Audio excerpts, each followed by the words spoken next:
Aeneid, Book 1, lines 418 to 429. In this passage, Aeneas looks down upon the city of Carthage as it is being built, and he marvels at what he sees.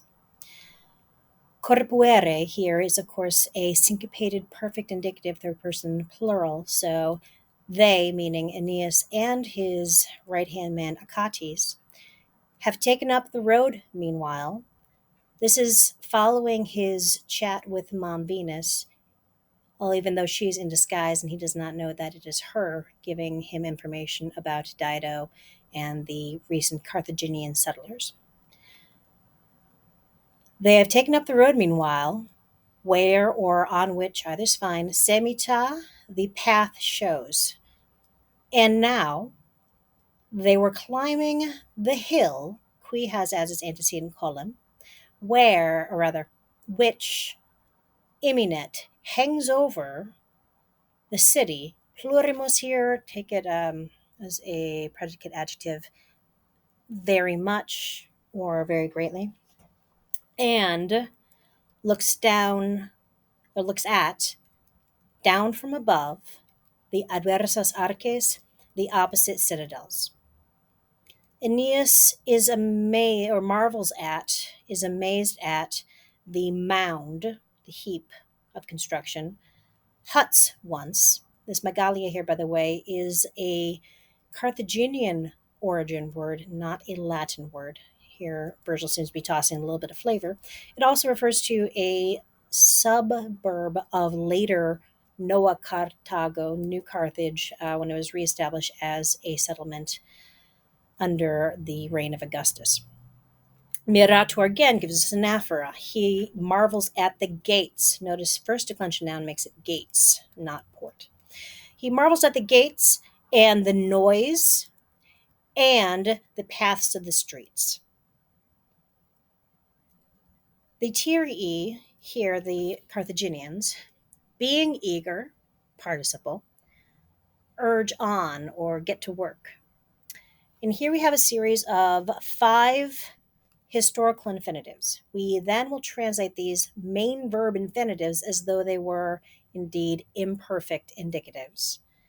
Part, we're leading out the walls, and we're undertaking or building or constructing a citadel, and we're turning rocks with their hands, or rolling rocks with their hands, others fine, ablative of means.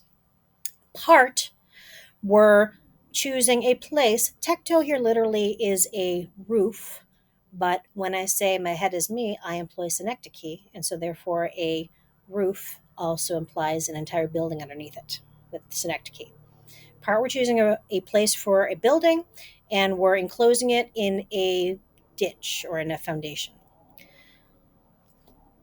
Jura magistratusque legot. Now, lego can mean both to choose and to read, and in this case, it has 2 slightly different meanings for a law and for magistrates in a senate.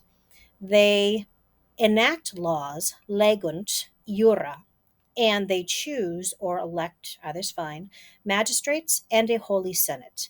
When you have one verb with a 2 slightly different meanings depending on its object, we call that a zeugma. It comes from the Latin word, or rather, apologize, the Greek word for a yoke. Hic, here, some, alii, correlatively, are used as some others, like in English. Here, some are digging ports. Here, others are placing foundations, and they're deep foundations. Alta can mean high, but when you're talking a big hole in the ground, it's usually best translated as deep. Deep foundations for theaters.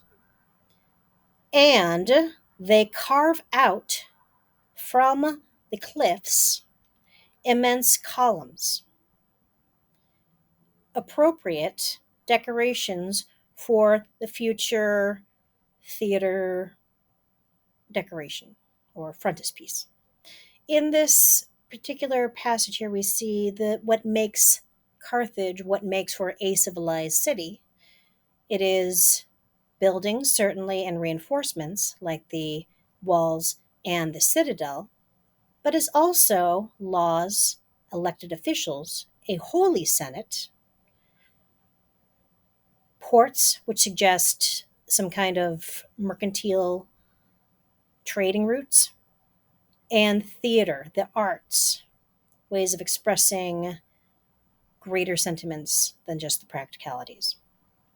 And of course, appropriate decorations for these theaters, immense columns carved out of the beautiful local North African granite and other fancy stones, which would be imported at this time of the reign of Augustus to decorate important buildings all throughout Rome. And here we have our bee simile, lines 430 to 440. Qualis here, as a adjective, is modifying labor, both masculine and nominative and singular. So again, it's not like bees, but like the work trains bees. I start to Noah here, ablative of time, at the beginning of the summer, literally with summer new, through the flowery countrysides, sub sole, under the sun. Cum here with this indicative verb must be translated as when. When they lead out the adultos fetus, the adult offspring of the tribe. Here, these would be the worker bees, which are mature quickly and first appear fully grown outside the hive. Or cum plus this indicative, again, when.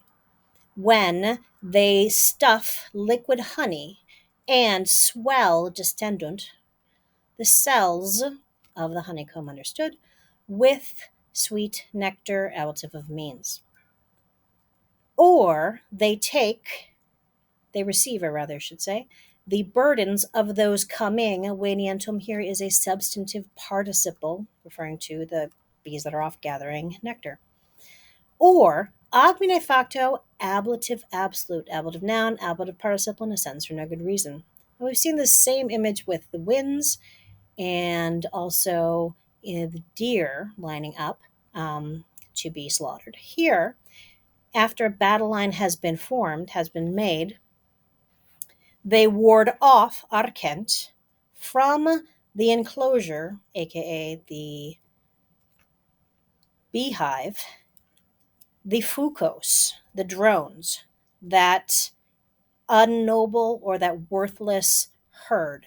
And indeed, in times of lean resources, drones are kicked out of hives and left to fend for themselves. Opus fervent, the work grows warm, and the honey fragrant, sense of is full of the scent of time, is scented with time by ablative of means. O fortunate ones, here vocative, he's referring down to the Carthaginians, quorum whose walls already are rising. Here Aeneas has a bit of a FOMO moment. He is seeing a city already rising up, the kind of city that he would be proud to call his own, and he hasn't even figured out where he's going to start his city, much less be underway at this time. Aeneas says, and suspicia, literally he looks up at the fastigia, the peaks of the city. He inserts himself, Cyptus nebula. Here, his mom, after she has her chat with him, she encloses him in a cloud. He can see out, but people can't see in, along with Achates, but he's just kind of implied here. This is again a nod to the Odyssey, this time the cloud that Athena wraps around Odysseus as he makes his way from the shoreline to the palace of the Phaeacians. So again, he inserts himself surrounded in a cloud. Amazing to say. Dictu here is that ablative supine. It looks like a ablative fourth declension noun. It's based on the last principal part of a verb, but we're going to translate it as an infinitive. Amazing to say. Per medios, through the middle of the men. And he mingles among the men. and he is perceived by no one, by not anyone. Here, that's that dative of agent, for a variety of reasons, most likely reasons of meter here.